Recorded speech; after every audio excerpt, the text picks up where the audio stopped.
Hi everyone! Today I'm going to be talking to you about the classics I have started but have not yet finished. And let me tell you, this video was so revealing to prepare. I went through all of my bookshelves and picked out all the classics that I have started but haven't got to the end of yet. And I knew there would be a lot, I just didn't realise there would be this many.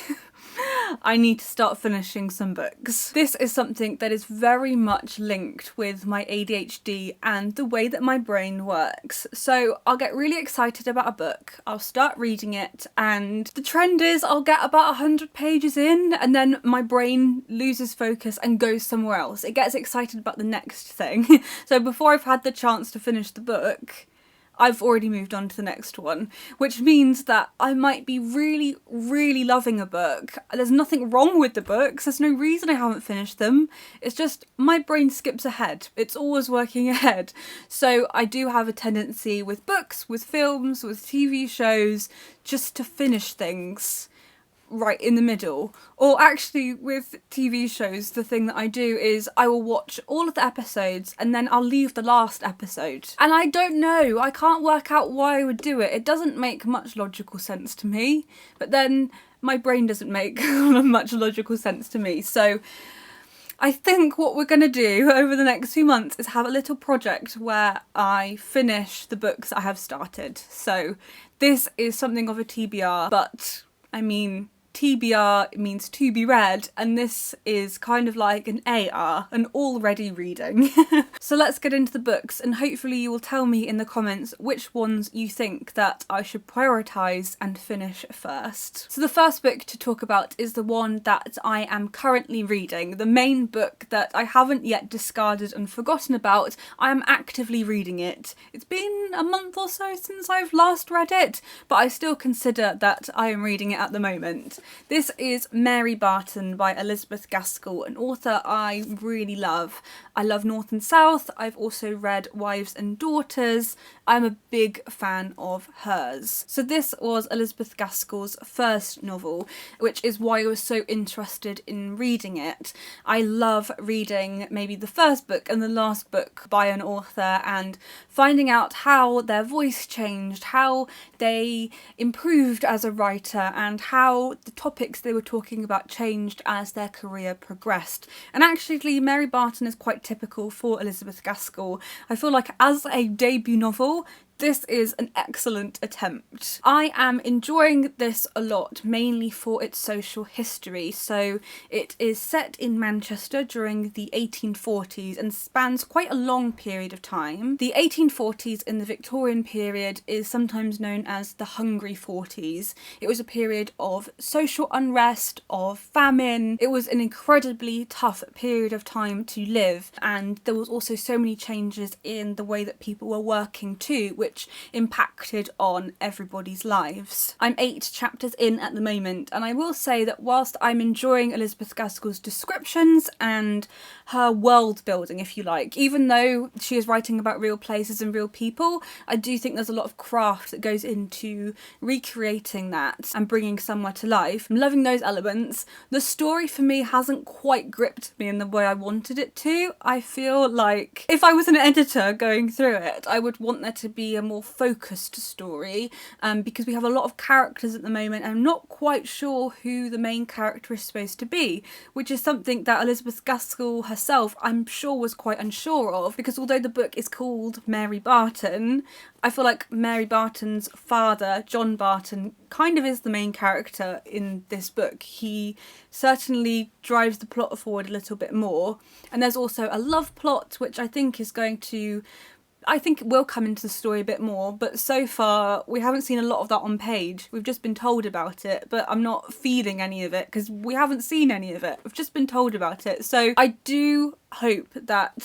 that there will be more story to get into. I will talk about this more in detail once I have finished it. The thing that I'm really loving about it is the tiny details, the descriptions of people's homes, the descriptions of the things that they wear, and the way that they go about their lives. That's where Elizabeth Gaskell really excels.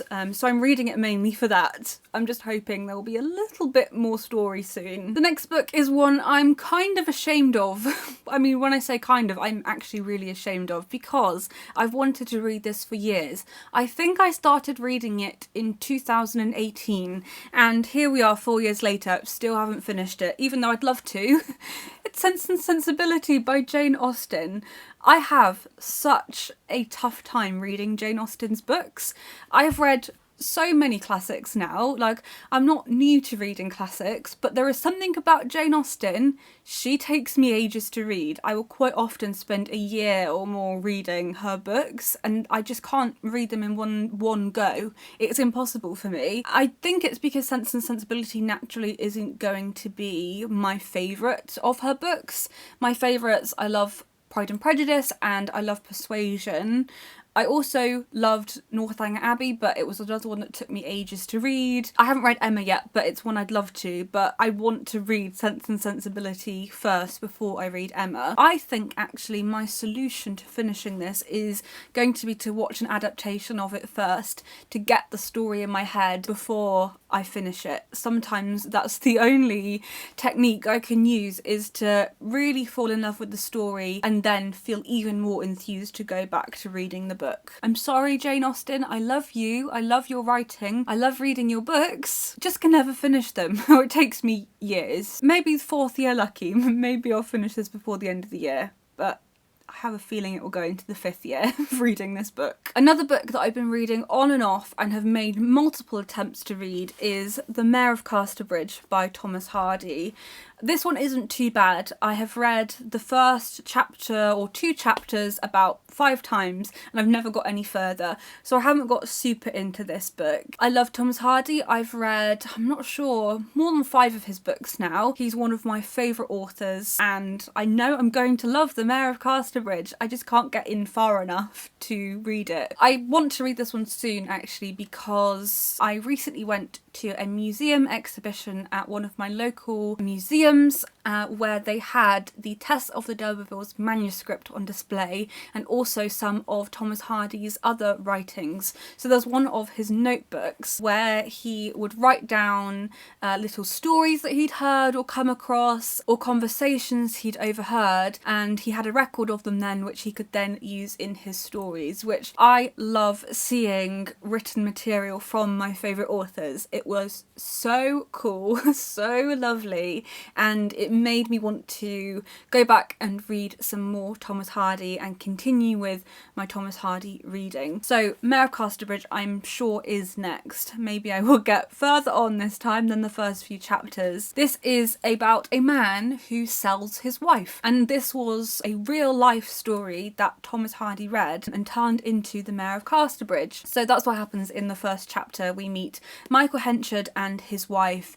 He gets very drunk at a fair and basically says, you know, whoever wants my wife, I'll give her to the highest bidder. His wife says, okay then, if you say this, you know, this is your last opportunity, I'm not going to listen to this again.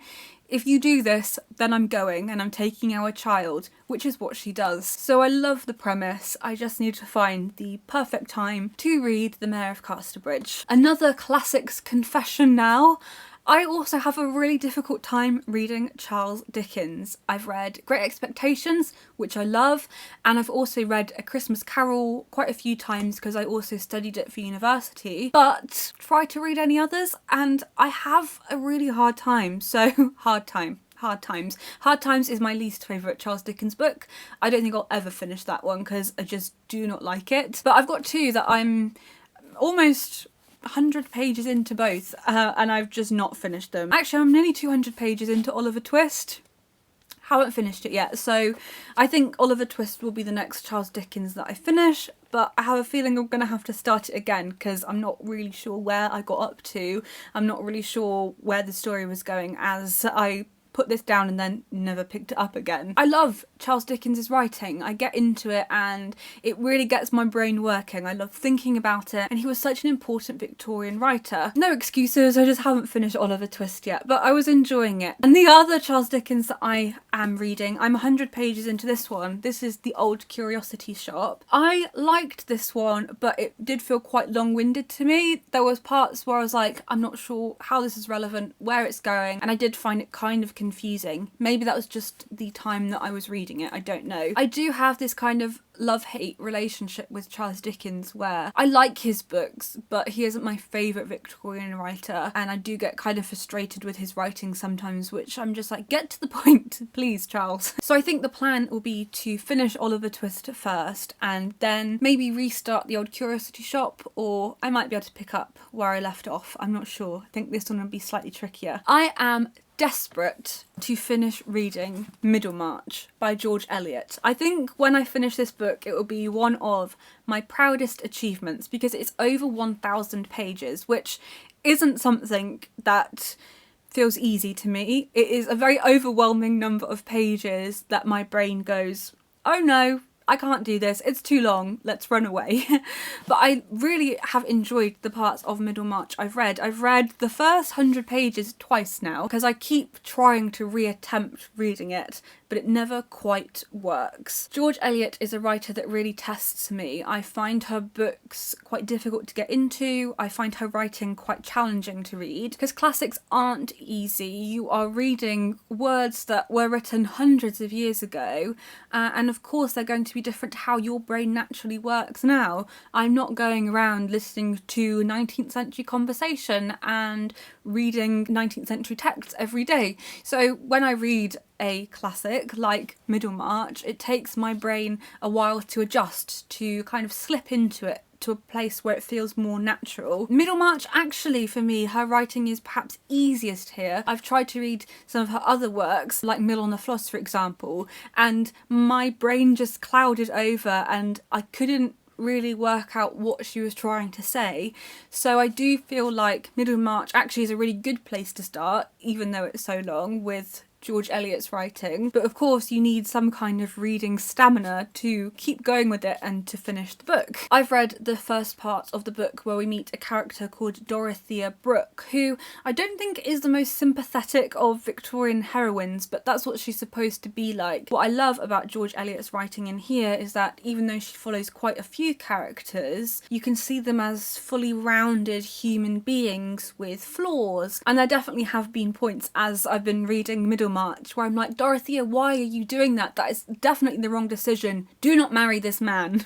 He may seem charming, but it's not going to go well for you. And I do like that kind of reading where I can really get into it. So I will finish Middlemarch one day, and like I said, I think it will be a super proud achievement. I know lots of you have told me that you have finished it, and I've been talking about reading it for years, but it's just going to take, I think, a little bit more time and preparation, and I think the confidence in myself, because I think tackling a book like this, where I know that it's going to be harder for me to do so, it just takes me building up my confidence again to feel like I'm in a place where I can read it and I know that I can do it. We also have The Portrait of a Lady by Henry James, and I've read the first 100 pages twice now and think I'll have to do that for a third time before I actually finish this. The Portrait of a Lady is about Isabel Archer, who is an American who is recently orphaned and brought to England by her aunt, and we get this glimpse at the beginning of the novel of this late Victorian world with English sensibilities, and I think that her position as an American in an English world really reveals those intricacies about society that don't necessarily make sense to an outsider. So as a reader reading in the 21st century, there's something really nice about that because you are discovering this world at the same time as she is discovering it. Whilst the first part of the book is set in England, we later get to see different parts of Europe too as Isabel and her aunt travel, and I think this is going to be another one where I'm shouting at the pages going, girl, don't do it! Don't do it, Isabel! You're making the wrong decision. Brilliant interactive reading experience, and I really love Henry James's writing. I think it's really accessible, and I'd like to read some more of his books too, but I don't want to start anything until I've finished this one. I do have a few others too that I have started but haven't finished, but you'll have to wait until my Victober TBR because I have planned to read them in October. Even though I'm not hosting Victober this year, I really want to take part, and there are 2 in mind, or possibly even 3, that I've started but haven't finished, that I really know that I want to make my priority in October. So check back in a few weeks where I will show you those. For quite a long time now, I've almost beaten myself up for not finishing books that I've started. It's been something that I felt quite embarrassed about and that I have attached shame to, because my job has been to talk about books that I have read for you. And so to not finish books, to start books and then, you know, just to move on, it's been very difficult to accept that that is naturally how my brain works, and there is nothing wrong with that, and that I can still enjoy reading, and I can enjoy reading the parts of the books that I have read without getting to the end. And it doesn't mean I'll never get to the end, it just means this isn't the correct moment in time, that there may be lots of other things that my brain is focusing on or moving on to, and actually I've just got to go with it. And that's something I'm really trying to do now, is to reach a place of acceptance where I'm living an authentic life that works best for my ADHD and also accounts for the fact that I am autistic. And I think without that acceptance, I will reach a point where I just choose not to read these books, because I will feel like my ADHD is holding me back from doing that. And I think for me, reading and ADHD have a very complex relationship, where of course reading takes a lot of your time and attention. And even though I can focus on reading, and I've got no trouble doing that, maybe because reading for me has always been a special interest and a hyperfixation, I do think I've got to understand that my reading and the way that I read is going to be different from the way a neurotypical person reads. I wanted to make this video really because I think it's really important to share with you as well that my reading on my channel isn't always going to look how reading on other people's channels looks if they are neurotypical and they're approaching reading as a neurotypical person. I'm never going to be neurotypical. I will always be neurodivergent. So fitting my reading around that and accommodating for the fact that actually there are things that I can put in place to make things easier, or I can just be kinder to myself and not beat myself up about it. It makes it easier and it makes it far more enjoyable. I will actually do a full video in the future on how my ADHD and autism impacts the way that I read and the way that I approach books, because I think that it's a really interesting story throughout my whole life, and I hope will offer you guidance and advice too if you are a neurodivergent reader, because I love hearing your stories too. So I've got a little mission for myself over the next few months up towards the end of the year, where I'm hoping to finish some of these books and be able to talk to you about them. I'd love to know about your reading process and if you approach books in a similar way to me. Do you start books but then don't finish them even if you're enjoying them? Or maybe you are a very linear reader and like to read one thing at a time. Who knows? Tell me about how you read. Thank you so much for watching this video and happy reading!